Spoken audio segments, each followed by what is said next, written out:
Erev Tov, nous allons démarrer le cours, Be'ezrat Hashem. Donc, cette semaine, c'est Parashat Noach. Nous sommes le jeudi 2 Cheshvan, 5783, 27 octobre 2022. Le sujet que nous allons traiter, comme vous voyez dans le titre, la pluie et le beau temps, fruit de l'homme. Bien évidemment, nous n'allons pas parler des saisons qui sont le fruit de l'homme, bien que dans le sens propre, nos Chachamim nous disent que les saisons, justement, ont été déclenchées après le déluge. J'ai entendu de Rav Zamir Cohen ce matin, dans une de ses conférences, il a dit que avant le déluge, avant le Maboul, il faisait toujours beau.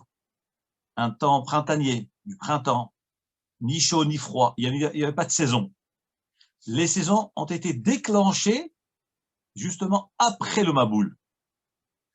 Le chaud, le froid, l'hiver, l'été, l'automne, ça a été déclenché après le Maboul. Donc c'est vrai que la pluie et le beau temps, dans le sens propre, c'est aussi les saisons, mais nous n'allons pas parler des saisons. Mais nous allons parler plutôt des conséquences de l'acte de l'homme. Lorsqu'on parle pluie et beau temps, c'est-à-dire les bons moments desquels l'homme profite, ou bien les situations desquelles l'homme souffre, et ben c'est les fruits de l'homme lui-même, de sa conduite, de son attitude, de sa façon d'agir. La Torah nous dit dans cette paracha, elle est Toledot Noach. Voici les descendants de Noach. Noach qui était un homme tzaddik, juste, intègre dans ses générations. Noach a eu des enfants, etc. Et le Pasuk 11, voilà ce que nous dit la Torah. Vatishahet haaretz lifnei Elohim. La terre s'est abîmée. Lifnei Elohim, devant Hachem. Vatimale haaretz Hamas. La terre s'est remplie de vols. On va analyser un petit peu ces versets. On va poser des questions. Ensuite, nous allons avancer et nous ferons marche arrière pour résoudre les problèmes que nous avons. La Torah, pour décrire la mauvaise conduite des hommes, elle dit que la terre s'est abîmée. Mais la Torah aurait pu dire tout simplement, les hommes se sont mal conduits. Pourquoi la Torah a-t-elle besoin de lier cette mauvaise conduite et parler de la terre? La terre s'est abîmée. Il fallait dire les hommes ont agi mal. Pourquoi on parle de la terre?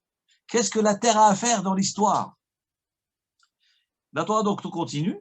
La terre s'est abîmée. Vatimale haaretz Hamas. La terre s'est remplie de vols. Vayar Elohim. Hakadosh Baruch Hu a vu. Et haaretz, la terre, veinen ishrata. Elle s'est abîmée. Encore une fois, la Torah répète la notion de s'abîmer. Et elle répète encore 4e fois. Ki ishrit kol basar. Car toute chair, on aurait dit qui c'est la chair? Les humains. Pourquoi la Torah tout d'un coup les appelle la chair? Il fallait dire Ki ishritu bene Adam. Ki ishrit kol basar, car toute chair a abîmé et d'arc sa conduite à la arrête sur la terre. C'est quoi cette tournure de kol basar? Est-ce que la Torah manque de vocabulaire? Il faut comprendre. La Torah conclut après, Hachem dit, Vayomer Elokim et Noach, Hachem a dit à Noach, Ketz kol basar balefanai. La fin de la chair est arrivée devant moi. C'est quoi la fin? Ketz. Il fallait dire sauf kol basar, ou sauf à Adam, puisqu'on est en train de parler de la mauvaise conduite de l'homme, et que ça atteint des limites. C'est la limite. Donc il fallait dire sauf kol basar, sauf kol Adam. La fin est arrivée, donc je vais les punir. Pourquoi la Torah emploie le terme de ketz et elle reparle encore une fois de kol basar? Balefana est arrivé devant moi. Kimala haaretz Hamas, encore une fois, la Torah le répète, car la terre s'est remplie de vols. Mipenem devant eux. Veineni mashchitam et haaretz. Vehineni, et me voici, mashritam, les détruire, je vais les détruire, et haaretz, la terre. C'est tourner difficile, il faut dire les détruire de la terre, ou sur la terre, ou de la terre. Que veut dire et haaretz? C'est la notion de et. Là, il y a pas mal de questions. On va essayer d'aller doucement. Je ne sais pas si on aura le temps de répondre à toutes les questions, mais au moins soulever les problèmes. Nous dit l'Agmara Domasechet Sanhedrin, Daf Nun Zain Amud Aleph. Que veut dire Vatishachet haaretz lifnei Elohim? Qu'est-ce que c'est cette notion de Vatishachet, la terre s'abîme? Là, j'ai trouvé dans le Midrashim et dans la Gemara 3 avis. Rashi nous rapporte sur place, chaque fois que vous verrez le terme de Tishachet, c'est l'adultère. Hashrata, la notion de Hashrata, abîmer, c'est la débauche, veut dire l'adultère. C'est-à-dire que l'humanité a plongé dans cette faute grave qui est l'adultère. Vatishachet haaretz lifnei Elohim, la terre s'est abîmée devant Hachem, nous dit donc la Gemara dans Masechet Sanhedrin, comme d'ailleurs Rashi lui-même rapporte sur place, Sanhedrin Nun Zain. Qu'est-ce que c'est Vatishachet haaretz? C'est Erva, l'adultère. C'est-à-dire que l'humanité, il n'y avait plus de respect. Il n'y avait plus de respect. Deuxième explication que Rashi rapporte, d'ailleurs c'est la même Gemara qui rapporte la même explication, que veut dire Vatishachet? Hashrata, c'est Avodah Zara. Ou est-ce que nous voyons que le terme Hashrata veut dire l'idolâtrie? Parce qu'il est marqué dans un pasuk de Dvarim, Ben tashritu nakadosh baruch hu du Israël, faites attention, gardez-vous de ne pas abîmer le monde, va'asitem lachem pesel, et vous allez fabriquer pesel, une idole, temunat kol samel, temunat toute forme, de tout symbole. Donc la Gemara dans Masechet Sanhedrin nous dit que Vatishachet veut dire l'idolâtrie. Donc nous avons là 2 avérotes graves, les plus graves de la Torah. L'adultère, l'idolâtrie. J'ai trouvé dans le Midrash une autre explication. Que veut dire Vatishachet? Nous dit le Midrash Rabbah, chapitre 31. Hamas, Shfichut Damim. Que veut dire Vatishachet? C'est Shfichut Damim, c'est l'assassinat, le crime. Lorsque la Torah nous dit Vatishachet haaretz, c'est que les gens étaient criminels. Il y avait la criminalité. Comme il est marqué, Kiamale haaretz Hamas, car la terre s'est remplie de Hamas. Hamas veut dire criminalité, comme ça dit le Midrash. Ça, c'est 3 explications que j'ai pu trouver. Maintenant, autre chose, Rashi nous rapporte d'autres fautes. Donc, si on résume ce que nous venons de dire, Hakadosh Baruch Hu, voyant que la terre s'est abîmée, comment cette terre s'est abîmée? C'est-à-dire par la mauvaise conduite de l'homme. Quelle est donc cette mauvaise conduite? Donc, nous trouvons 3 avérotes. Gilui Arayot, l'adultère, Shfichut Damim, le crime, et Avodah Zara, qui est l'idolâtrie. Et comme pas par hasard, nous savons très bien que ces 3 avérotes, ces 3 fautes graves, le Rambam a tranché comme il est rapporté aussi dans la Gemara, le Rambam dit que si Chas Shalom un homme est forcé à transgresser la Torah, alors il est menacé de mort, le Rambam tranche, il a le droit de transgresser les avérotes, toutes les avérotes, et qu'il puisse sauver sa vie. À 3 exceptions. Les exceptions, c'est celle-ci. À part Shfichut Damim, le crime, si on dit à quelqu'un on te menace, ou tu tues un juif, ou on te tue, là l'homme doit se laisser tuer. Ou bien si on dit à un homme, ou tu fais l'adultère, ou on te tue, il doit se laisser tuer.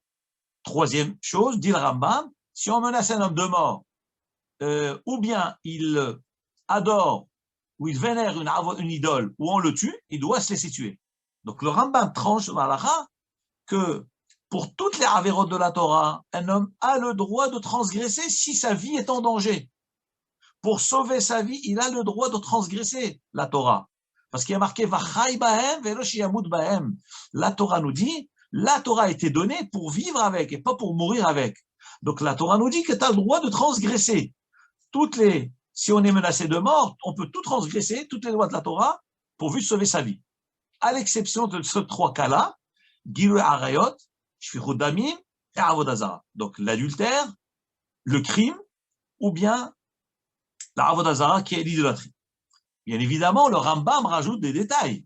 Il dit, mais attention, toutes ces lois où on dit que l'homme a le droit de transgresser et pas se laisser tuer seulement lorsque c'est en privé, lorsqu'un goy nous menace. Mais si c'est barabim, ou bien si c'est en public, devant 10 personnes, dans la rue, ou bien si c'est un décret royal, si c'est un État ou un pays qui décrète ces choses-là, Xera, à ce moment-là, comme ça touche une notion qu'on appelle le Kiddush Hashem, la sanctification du nom d'Hachem, l'âme, il doit se laisser tuer même pour toutes les autres mitzvot de la Torah. Et le Rambam dit, même pour un minhag, une coutume du peuple juif, si le pays décrète que ou bien on transgresse ce minhag-là, cette coutume, où on se laisse tuer, et c'est un décret d'un pays, eh ben, on se laisse tuer même pour un minhag. Donc, ce que j'ai dit précédemment, qu'on a le droit de transgresser et pas se laisser tuer, c'est lorsque c'est en privé, lorsque c'est un goy qui nous menace en privé. Mais si c'est en public, il y a un problème de chulachem, ou bien c'est un décret, là on se laisse tuer pour tout. Revenons ici à notre paracha. Nous voyons que les gens de la génération du Maboul, du déluge, c'était des gens qui transgressaient ces trois averot, Shfichut Damim, Gilui Arayot et Avodah Zara. Mais la Torah ne s'arrête pas là. Elle dit dans un pasouk, Vatim Maleh.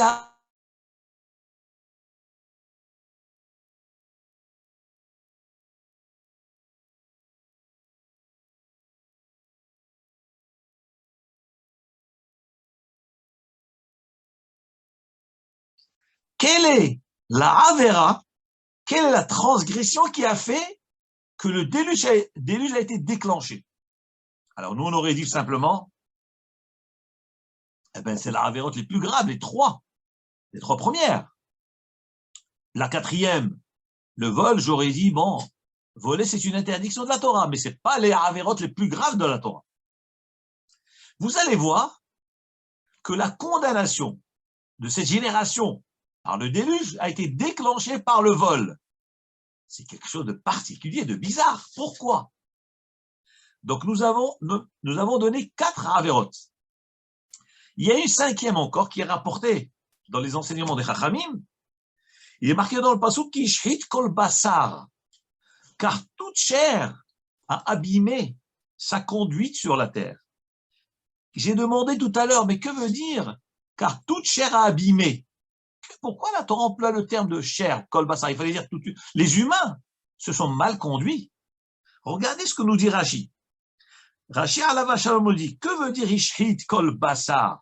Car toute chair a abîmé sa conduite. Dit Rashi, afilu behema haya vaof, même les bêtes domestiques, les bêtes sauvages et les volailles, les oiseaux, ont fauté parce qu'ils s'accouplaient avec des espèces qui ne sont pas les leurs. Où est-ce que Rashi a trouvé cela? Eh bien, c'est très simple, parce qu'il y a marqué Kishrit Kol Basar. Car toute chair, lorsqu'on parle de chair, c'est la chair, la chaleur de l'union, du rapport, du contact. Et cette notion existe dans tous les êtres vivants. Voilà pourquoi ici la Torah nous parle de cela. Kishrit Kol Basar. Car toute chair, donc la Torah nous précise, attention, il ne s'agit pas seulement de la faute des humains. Il s'agit de tous les chairs, tous les vivants, tous les êtres vivants fautés, puisqu'ils s'accouplaient avec des espèces qui ne sont pas les leurs. Et Hachem a vu tout cela. Donc nous avons 5 avérotes. D'abord, les 3 qui concernent l'homme, l'adultère, la avodah zara, l'idolâtrie et le crime. Ensuite, il y a le vol. Et la 5e chose, c'est tous les êtres vivants. D'où la punition générale de la totalité, puisque tout le monde va être englouti. La question qui se pose, que mon ami Isaac Abadi m'a demandé, mais je ne comprends pas, quelle est la place des poissons? Est-ce que les poissons ont subi le déluge ou ils n'ont pas subi. Et s'ils n'ont pas subi le déluge, pourquoi ils ne l'ont pas subi? Et comment ils ont été protégés? Puisque, est-ce que nous savons très bien que Noach a rentré dans sa teva, dans son arche, il a rentré des bêtes. Les bêtes cachères, 7 couples, les bêtes non cachères, 2 couples. Et la place des poissons, est-ce qu'il y avait un aquarium dans la teva de Noach? Si on considère que les poissons n'ont pas été punis. Alors, je vais déjà répondre à cela, comme ça on a déjà une réponse à nos questions. Dans le Passouk 22, Kavbet, la Torah nous dit, je vais vous montrer ce qui est marqué dans le Passouk, Passouk Kavbet, chapitre 7. La Torah dit, Kol asher nishmat ruach chaim be'apav. Donc, tout a été englouti et frappé. Tout être dont le souffle se trouve dans son nez, c'est-à-dire tout être vivant qui respire. Mikol asher baharava, de tout ce qui se trouve sur la terre sèche, mais tous sont morts. Nous dit le Midrash, pourquoi la Torah précise sur la terre sèche? Ici, la Torah nous révèle pas les poissons. Rachid dit, Velo dagim shebayam. Les poissons n'ont pas été frappés. Comment ça se fait? Alors, le Midrash Rabbah nous dit, pourquoi les poissons n'ont pas été touchés? Et s'ils n'ont pas été touchés, comment ils ont été protégés? Mais n'oublions pas que le déluge, c'est toutes les sources d'eau de la terre ont jailli, les sources brûlantes, bouillonnantes qui sortaient de la terre.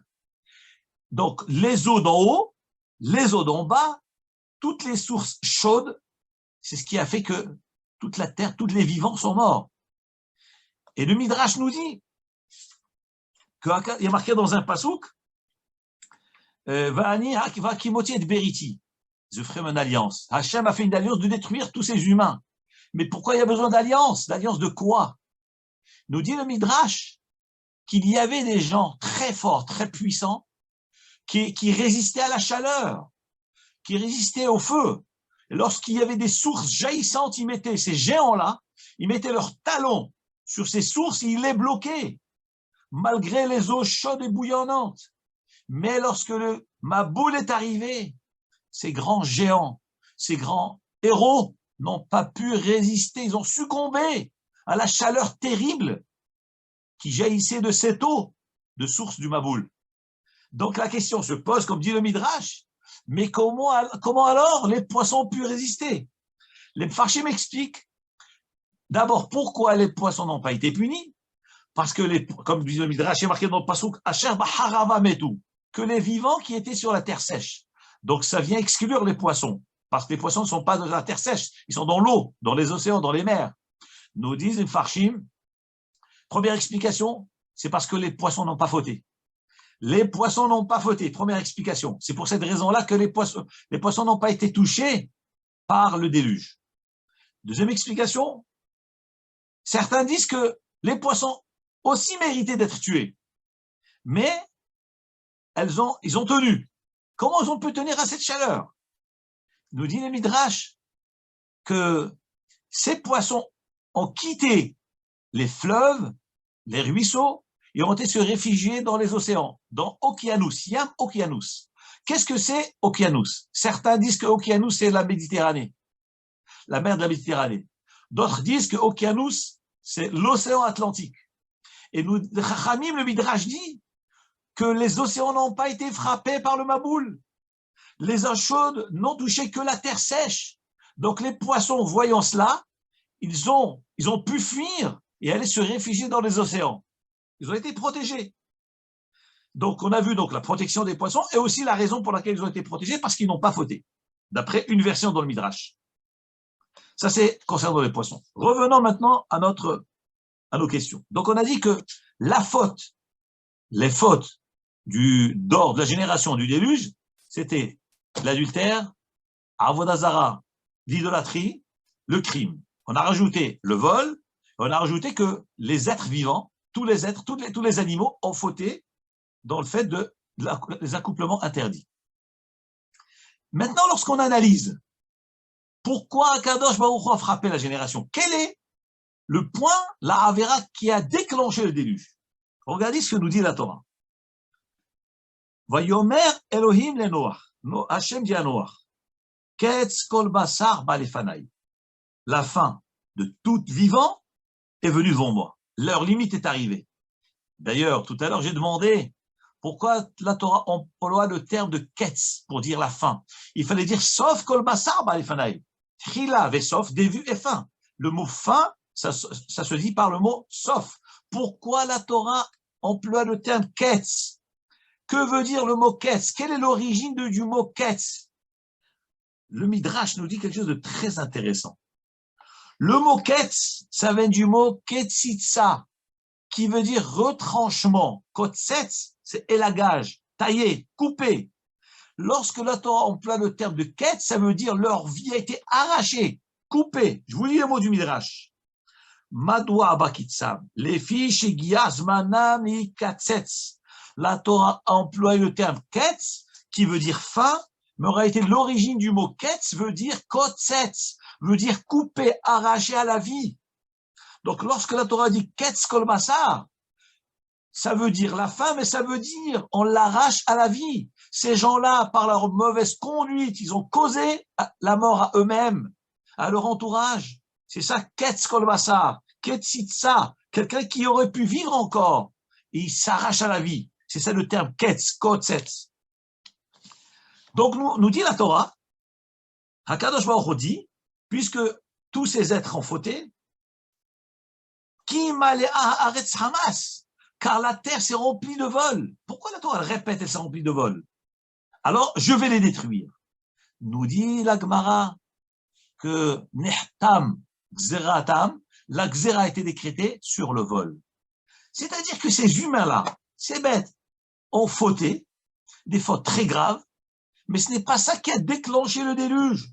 Le déluge a été déclenché par le vol. Pourquoi? Pourquoi? En quoi le vol est une chose très grave, plus grave que l'adultère, plus grave que Avodah Zara, plus grave que le crime? Mais qu'est-ce qu'il y a dans le vol?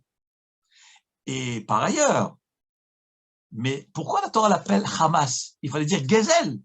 Vatimale haaretz Gezel mipenehem. La terre s'est remplie de vols. C'est comme ça. Gozel, c'est voleur. Pourquoi la Torah emploie le terme de Hamas? C'est vrai que le mot Hamas, ça nous rappelle quelque chose. Je ne vais pas rentrer dans les détails. Mais Hamas dans la Torah veut dire le vol. Eh bien, je vais vous révéler quelque chose d'extraordinaire. La différence qui est entre Gezel et Hamas, Gezel veut dire voler. Hamas veut dire aussi voler. La différence entre eux, c'est que voler, celui qui vole à partir d'une prouta, une valeur de prouta qui est à peu près, de nos jours, on va dire 10 centimes, 10 sacs d'euros, c'est une prouta, eh ben, il s'appelle gozel. Et celui qui vole moins, 5 centimes, ça s'appelle pas gozel. Ça s'appelle pas le voleur, ça s'appelle Hamas, Chomes. C'est comme ça que la Torah l'appelle. Vous allez me dire, mais ça change quoi? Gazlan ou Khamsan, ça change quoi? Tous les deux, c'est des voleurs. Non. La différence entre les deux est fondamentale. C'est que celui qui est Gazlan, il vole une valeur réelle. Le digne de rendre le vol, c'est seulement à partir de Prouta. Le Gazlan, Ve'eshiv et Agezela, Asher Gazal, nous dit la Torah. Celui qui vole, comment peut-il réparer sa faute? Ve'eshiv et Agezela, il rendra le vol. Mais pour être obligé de rendre le vol, il faut que ça soit une valeur. De combien? De prouta, qui équivaut 10 centimes, 10 cents. Moins de cela, il n'a pas l'obligation de rendre. Il ne rend pas. Ça ne s'appelle pas voler. Ça veut dire que la mitzvah de rendre, et du moins la avera de la Torah, de Gezel, c'est à partir d'une certaine valeur. Moins de cette valeur, ça ne s'appelle pas voler. Tu n'as pas l'obligation de rendre. Mais ça s'appelle quoi? Ça s'appelle Hamas. Et le Dor Amaboul, quelle était sa faute? C'était le Hamas. C'est pas qu'ils étaient des voleurs qui volaient et qui ne rendaient pas ce qu'ils volaient. Pas du tout. Le Midrash nous raconte, elle dit à quoi cela ressemble. Elle nous amène un machal. Elle dit à un vendeur, ça s'est rapporté dans le Midrash.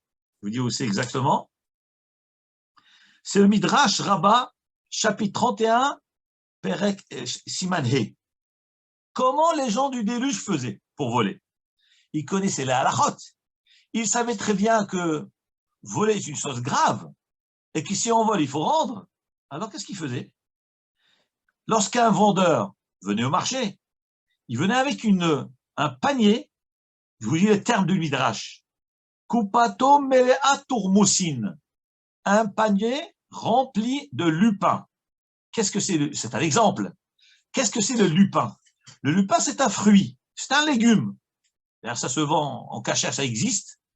C'est comme une forme de fève jaune, et donc il faut la préparer, elle est marinée dans l'eau salée ou dans le vinaigre, et en général, dans les apéritifs, pour faire passer l'alcool, on prend du lupin.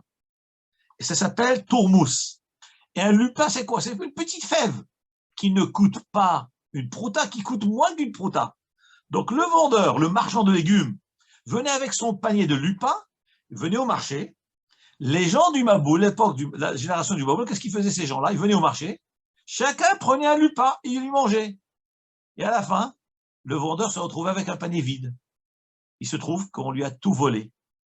Et on ne peut pas condamner ces gens-là. On ne peut pas les condamner. Pourquoi? Parce que ces gens disent, mais un lupin, ça ne vaut pas une prouta, ça ne vaut pas 10 cents, ça coûte 5 cents ou moins. Donc on n'a pas l'obligation de rendre. On ne s'appelle pas voleur. Nous dit le Midrash, la terre s'est remplie de Hamas. Il n'est pas marqué que la terre s'est remplie de Gezel.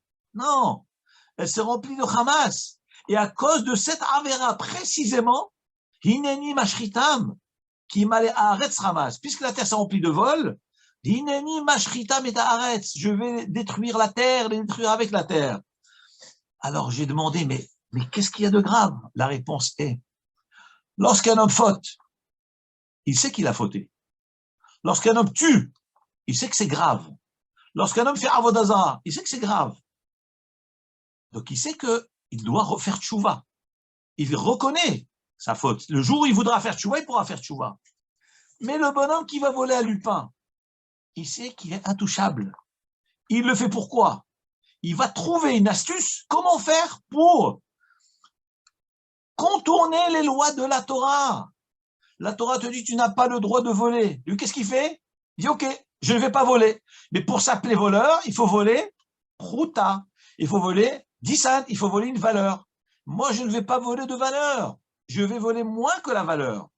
Ça, c'était l'attitude du Dor HaMaboul. Ça, c'était les gens du déluge. C'est ces gens-là qui vont essayer de contourner la Torah. Ils vont dire, mais c'est permis. Mais on n'a pas volé, on n'est pas des voleurs. Quoi, vous me traitez de voleurs, on n'est pas des voleurs. Justement, Kadosh Baruch Hu a condamné cette génération. Pas parce qu'ils ont fait avodah zarah, pas parce qu'ils ont fait l'adultère, parce que, évidemment, ça s'accumule. Mais la goutte qui a fait déborder le vase, c'est qui a Vatimale Ares Hamas, parce que ces gens-là volaient d'une manière où ils étaient impunissables, intouchables, puisqu'on ne pouvait même pas leur réclamer de rembourser le lupin, puisque ça ne valait pas un prouta. Ça, c'est la gravité de ce dor-là. Et justement, ça, c'est le Homer, dans la vie, aussi, il y a des choses comme ça qu'un homme, c'est ce qu'on appelle dans l'expression des Chachamim, Naval Birshut HaTorah. Être un voyou, mais dans les normes de la Torah. La Torah nous a donné des principes, nous a donné des mitzvot, des lois, des halachot. Moi, je vais étudier la Torah pour trouver des combines, comment faire pour transgresser, mais d'une manière permise. C'est ce qu'on appelle Naval Birshut HaTorah.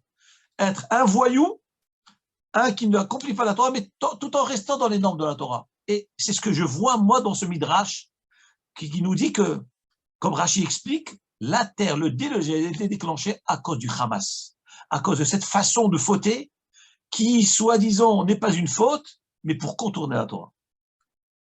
Ça, c'est la notion de la gravité de la faute. Maintenant, nos Chachamim nous disent Ma'asecha ikarevucha ou Ma'asecha irahakucha. Tes actions, ta conduite te rapproche de Hachem. Ta bonne conduite te rapproche de Hachem. et ta mauvaise conduite t'éloigne de Hachem. Je voudrais vous lire un Zohar extraordinaire, extraordinaire. Le Zohar à Kadosh, il est rapporté dans la paracha de Noach, page 61, côté B. Ce qui veut savoir où c'est, regardez Chok l'Israël, le passage du lundi, sur parachat Noach. Le Zohar à Kadosh dit, pourquoi il y a marqué dans cette paracha, Vatishachet haaretz lifnei Elokim, la terre s'est abîmée.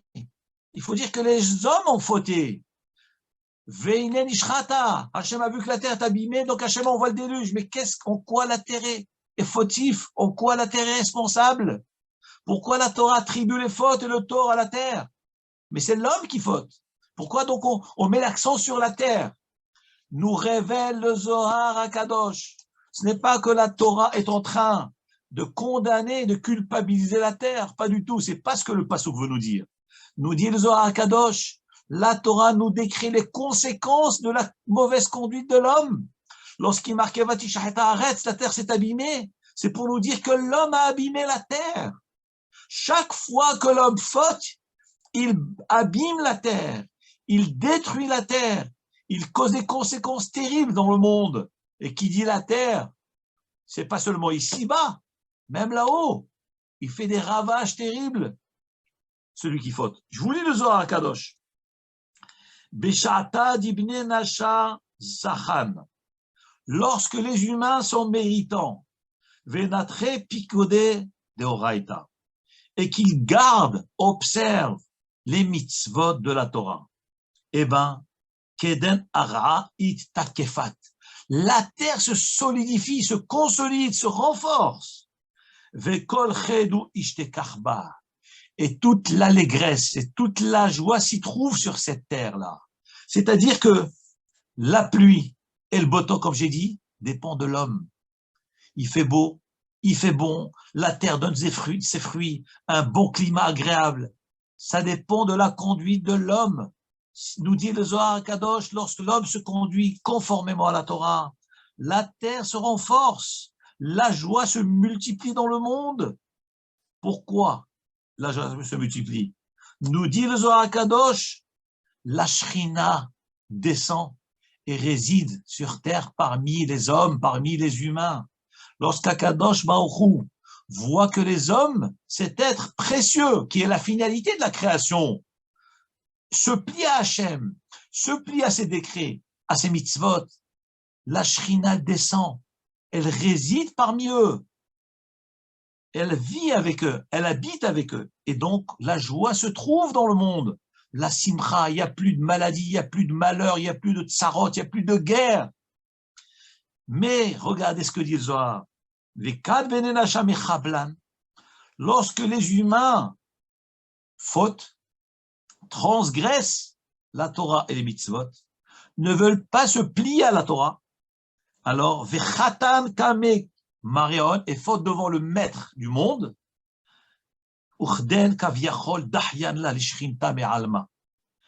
qu'est-ce qui se passe à ce moment-là? Lorsqu'il faute, il refoule la présence de Hachem dans le monde, la Shrina. La Shrina, qui est comparée à une maman proche de ses enfants. Elle vient dans ce monde, c'est la représentation d'Hachem sur terre, ça s'appelle la Shrina. Le mot Shrina veut dire Shochen, qui veut dire résider. Hakadosh Baruch Hu envoie la maman avec ses enfants. Hachem est là-haut, il envoie sa présence qui est la maman s'occuper de ses enfants. Mais lorsque ses enfants se conduisent mal, qu'est-ce qu'il dit le papa à la mère? Oh là là, éloigne-toi vite, laisse-les. Éloigne-toi d'eux. Éloigne-toi d'eux. La Shrina s'en va. Nous disons à Kadosh, Dachyan la l'ishrinta me'alma. Les humains refoulent la Shrina, ils l'écartent. Et à ce moment-là, la Shrina s'en va. Et lorsque la Shrina s'en va, ça crée un vide. Lorsqu'il y a un vide, nous dit le Zohar à Kadosh, ce vide est rempli par des forces du mal, des forces destructrices qui accablent le monde. Les maladies s'abattent sur le monde, les guerres s'abattent sur le monde, les malheurs s'abattent sur le monde. Pourquoi? Parce que la Shrina ne se trouve pas dans le monde. Si les Israël se conduisent bien, si l'humanité se conduit bien, la Shrina réside dans le monde. Et lorsqu'on parle de se conduire loin, ce n'est pas seulement à Israël. Tous les humains doivent bien se conduire, mais nous en premier. Nous, les Bechor, bénis Bechor Israël, nous devons être exemplaires. Nous devons donner l'exemple. L'humanité tout entière doit se conduire bien. Nous devons influencer les autres. Déjà nos frères, et ensuite l'humanité. Si on peut dire un mot gentil à un goy, le remettre sur le chemin, tout en étant goy, tout en étant non-juif, il n'y a pas besoin de pousser les gens à la conversion, pas du tout. Chez nous, il n'y a pas besoin de faire de la propagande pour devenir juif, pas du tout. Être un bon non-juif, vaut mieux être un bon goy qu'un mauvais juif. Donc, vous savez que le rabbi Alav Shalom, pendant sa vie, il avait parlé avec le président des États-Unis d'instaurer un programme scolaire où on enseigne les 7 Shiva mitzvot de Noach, les 7 mitzvot de Noach, dans les écoles, encouragés. Pourquoi? Parce qu'il y a une mitzvah de faire en sorte que l'humanité tout entière puisse s'approcher de Hachem, se rapprocher de lui. Pas forcément de rendre tout le monde juif, pas du tout. Rapprocher l'humanité, d'abord en particulier nous déjà, nos frères juifs, les encourager dans la voie d'Hachem. Pourquoi? Parce que lorsque les humains se conduisent bien, la Shrina réside parmi nous.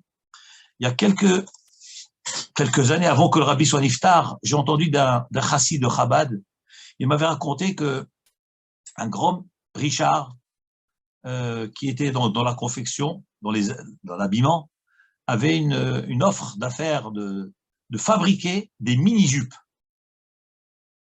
Et il a été demandé la question au rabbi de Lubavitch, Alav Shalom. Est-ce que je me lance dans cette affaire, une affaire qui allait donc l'enrichir? Il allait gagner des millions de dollars dans cette affaire-là. Le rabbi de Lubavitch lui a dit, Alav Shalom, Chazve Shalom, ne sois pas responsable de la débauche de l'humanité. Ne déclenche pas l'adultère dans le monde. Pourquoi tu vas te lancer dans les mini-jupes et faire trébucher les hommes, faire trébucher les gens mariés? Pourquoi? Et cet homme a écouté le rabbi, il a réussi dans sa vie. Il a renoncé à cette affaire parce que nous devons tout faire pour parfaire le monde. Encore une fois, nous devons déjà commencer par nos familles, nos proches, nos frères, et si on peut donner aussi aux autres, pourquoi pas? C'est une mitzvah. C'est ce que donc dit le Zohar. Par le fait qu'un homme faute, la Shrina s'en va, c'est un vide qui se crée, et ce vide est rempli par les Krotatuma, des forces du mal qui viennent déstabiliser le monde et abîmer le monde. C'est pour ça que la Torah nous dit Elohim. La terre s'est abîmée. La Torah n'est pas en train de culpabiliser la terre. Pas du tout. La Torah est en train de nous décrire un fait, une conséquence. La terre s'est abîmée suite à la mauvaise conduite de l'homme. D'où l'importance pour un homme de réfléchir avant d'agir. Ce que je vais faire, est-ce que c'est conforme à la Torah? Est-ce que c'est la volonté de Hachem? Si ce n'est pas la volonté d'Hachem, je me retire, je renonce, je fais marche arrière. Et de ce fait-là, nous allons aider que la Shrina puisse s'installer et résider parmi nous. Donc, en fin de compte, la pluie et le beau temps dépendent de l'homme. C'est les fruits de l'homme. Les catastrophes qu'il y a dans le monde, nous y sommes responsables. Nous avons une part de responsabilité. Si le monde va bien, eh ben, c'est pour notre mérite. C'est grâce à nous aussi, à nos efforts, à ceux qui gardent la Torah et les mitzvot. Je ne peux pas me retenir de vous raconter une histoire que j'ai eue cette semaine. Elle m'a bouleversé. Vraiment, je ne m'attendais pas. Encore une fois, sans prétention.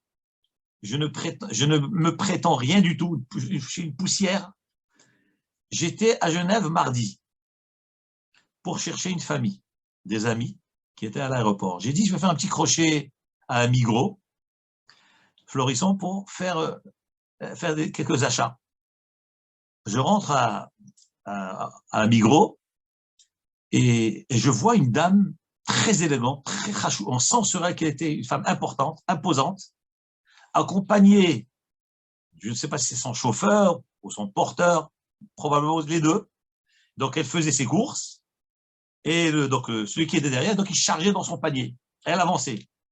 Donc je l'ai croisée une première fois. J'ai jeté un regard. Bon, elle m'a impressionné, sa prestance et tout.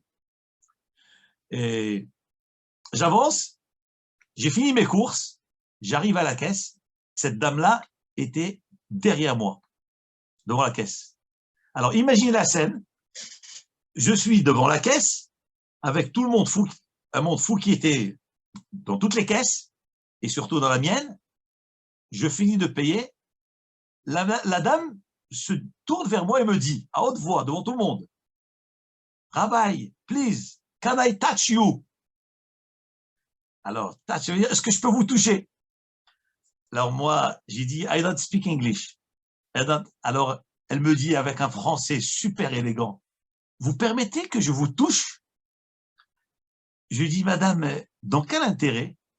Regardez ce qu'elle me dit. Ça m'a bouleversé. Elle me dit, je sais qu'en vous touchant, ça me portera bonheur toute ma vie. Ça me donnera beaucoup dans ma vie. Permettez-moi de vous toucher. J'ai dit, prenez ma veste, tenez-la. Avec grand plaisir. Elle a pris ma veste. J'étais habillé avec mon chapeau et ma veste. Elle a pris devant tout le monde. Je vous dis, j'étais ému. Elle a pris ma veste. Elle a serré le coin de ma veste dans sa main. Elle me dit, merci infiniment pour cette permission. Je lui dis que Dieu vous protège, madame. J'ai quitté les lieux. Ça m'a travaillé. J'ai dit, mais vous imaginez une dame d'une telle élégance. Elle ne manque pas d'argent. Très, très cultivée. J'imagine que c'est une dame américaine, qui est d'origine américaine, qui habite à Genève, c'est ce que j'imagine. Et j'ai pensé, peut-être en me voyant en tant que juif orthodoxe, ça lui a inspiré de la confiance, la émouna, le émet, la Torah. Elle me dit, je suis sûr qu'en vous touchant votre habit, ça va me porter bonheur pour ma vie. Je lui dis, madame, allez-y, je vous permets. Oh, mais je vous assure, les caissières, elles étaient là, avec tous les clients qui étaient derrière. Je ne sais pas qu'est-ce qu'ils ont, s'ils pensent qu'elle est devenue folle, mais moi qui suis dedans, je comprends son message. Qu'est-ce que nous pouvons tirer de cette histoire-là? Voilà, c'est l'histoire de mardi. On est le 27, c'était le 25. Moussar Gadol. Les nations nous regardent. Les nations nous regardent. Les nations s'identifient à nous. Il y a marqué dans le Navi, Viyetem or la amim. Vous, Israël, vous serez la lumière pour les nations. Même si les goïms ne le disent pas, n'osent pas faire signe. Mais, de temps à autre, Hakadosh Baruch Hu, il déclenche dans la tête de certains goïms, oui, on va aller montrer que vous êtes des gens uniques, des gens spéciaux, des gens de valeur, des gens qui amènent le bonheur aux autres. Je vous assure, j'étais ému au bout des larmes. Je n'ai pas imaginé comment une Goya, une non-juive, d'une telle élégance, était capable d'une telle attitude que les autres auraient traité de superstitieuse ou je ne sais quoi. Mais vu l'élégance qu'elle avait, oh, c'était choquant. C'était très choquant, inattendu. Je vous assure, ça m'a bouleversé. Ça m'a bouleversé et ça m'a réveillé ma conscience. Qu'est-ce qu'Hachem attend de nous? Et comment les gens nous voient? Et quelle image on doit donner aux yeux des goïms? Voilà ce que c'est Am Israël. Voilà ce que c'est. Qui dit droit, dit devoir. Les goïms, ils savent que la Torah nous a considérés comme l'enfant aîné de Hachem, le peuple élu. Mais il faut être à la hauteur de cela. Je ne vous cache pas que en 1984, après avoir passé une année de yeshiva à Aix-les-Bains, j'arrive à Pessah au Maroc, donc je descends de l'avion, etc. J'arrive en ville, à l'entrée de chez moi, 3 femmes arabes, habillées en djellaba, se dirigent vers moi. Donc moi j'arrive de la yeshiva, avec un chapeau, petite barbe, et un costume de juif orthodoxe. 3 dames musulmanes se dirigent vers moi, bien couvertes, on voyait que leurs yeux. Qu'est-ce qu'elles me disent, ces dames? Et moi, j'avais, à l'époque, j'avais, on va dire, moins de 20 ans, j'avais. Elles me disent, écoutez, on vous supplie, on est prêt à payer tout ce que vous voulez, faites-nous une amulette avec des lettres hébraïques saintes et donnez-les-nous avec votre bénédiction. Je leur ai dit, mais vous savez, vous voyez, je suis un jeune homme, je suis pas un grand rabbin, je suis un jeune. Il me dit, non, arrêtez de nous dire ça. Arrêtez, vous êtes un peuple très spécial. Vous êtes quelqu'un d'engagé dans la religion.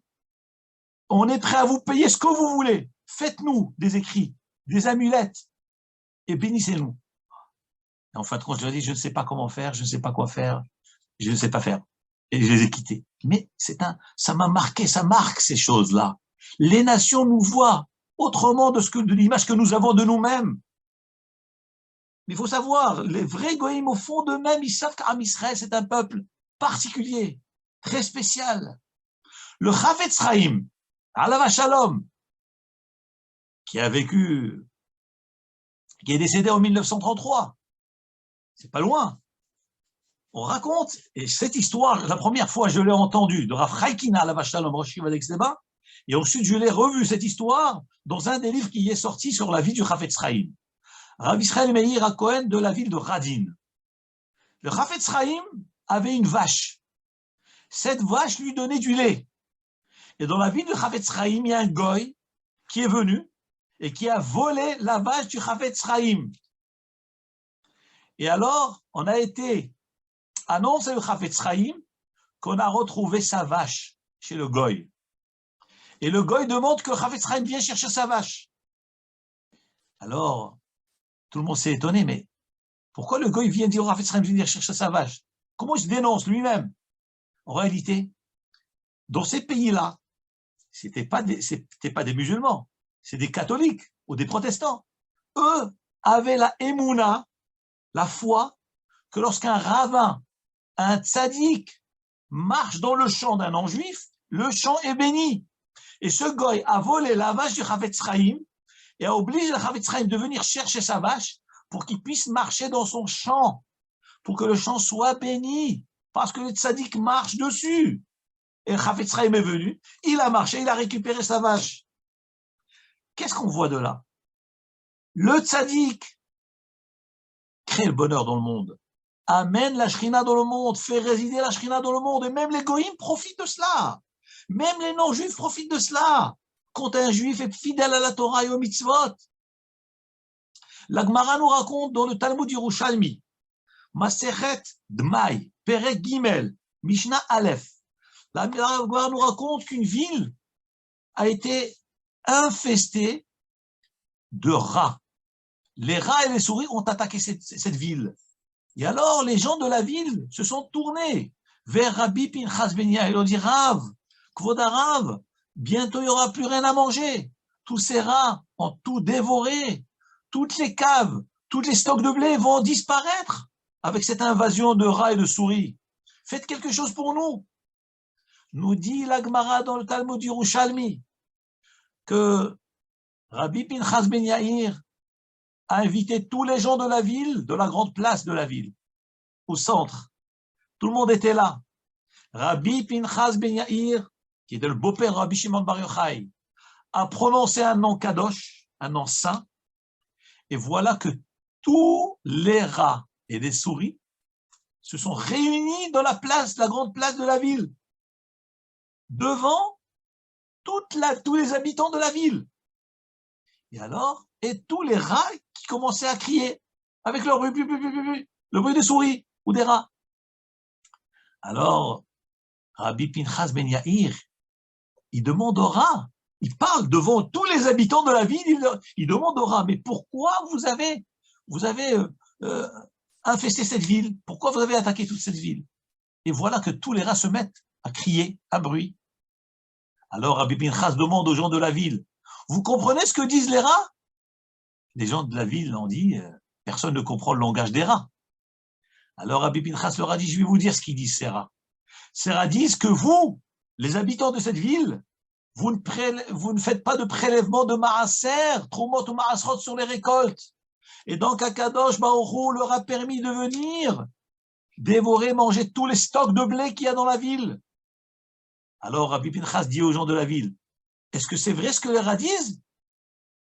Nous dit la Gemara Kedosha, les gens de la ville ont reconnu qu'effectivement, ils ne prélevaient pas de maaser, trumot ou maasrot de la récolte. Et alors, il leur demande, Rabbi Pinchas, est-ce que vous vous engagez maintenant à prélever? Ils ont dit, on s'engage. Rabbi Pinchas se tourne vers ces rats et leur dit, vous avez entendu?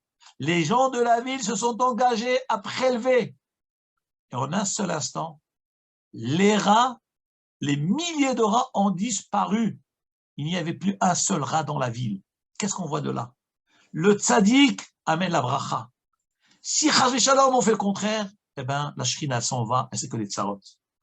Baruch Adonai de Olam, Amen ve Amen, Bloch Adonai de Olam, Amen ve Amen. Vous avez 5 minutes si vous avez des questions à poser. Zach, un très très beau cours. Yeah. Une question concernant le Maboul. Pourquoi est-ce que c'est l'eau qui a été choisie dans cette sorte de maca qui a eu lieu dans l'histoire? Pourquoi l'eau et pas le feu ou la grêle On a vu des macotes qui ont eu lieu avec l'Égypte. Pourquoi l'eau? Oui. Question intéressante.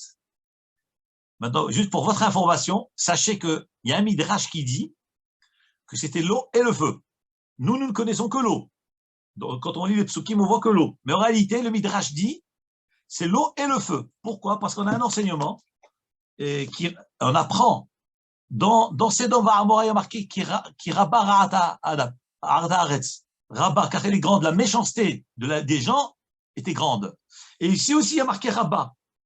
Et le Midrash dit qu'on a fait une déduction de l'un à l'autre, c'est-à-dire que dans le déluge, il y avait l'eau, à Sedom, il y avait le feu, et le rabba, c'est par déduction, nous déduisons de l'un à l'autre, de l'autre à l'un. C'est-à-dire que dans le Maboul, il y avait l'eau et le feu, donc on apprend le feu de Sedom, on le met dans le déluge, et on apprend l'eau du déluge, on le met dans Sedom. Donc Sedom a été frappé par l'eau et par le feu, et le déluge a été frappé par l'eau et le feu.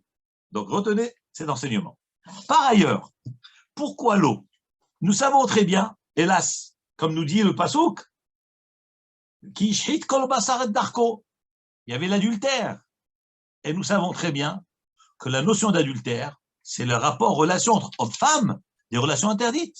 Ces relations-là, ça existe de la chaleur. Il y a une chaleur de contact humain, même entre les animaux, entre eux. Donc il y a une chaleur.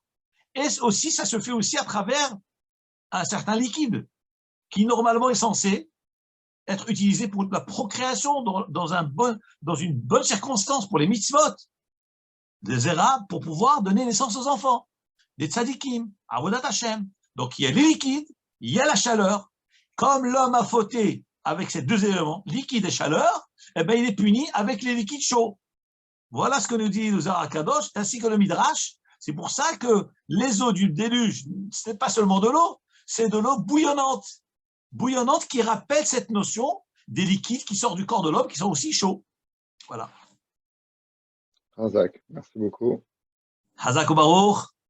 Alors, je vous souhaite un bon Shabbat. Portez-vous bien. Ezrat Hashem et que des bonnes choses. À la semaine prochaine. Amen. Shabbat shalom. Shabbat shalom. Shabbat shalom. Shabbat shalom. Shabbat shalom. Shabbat shalom. Shabbat shalom.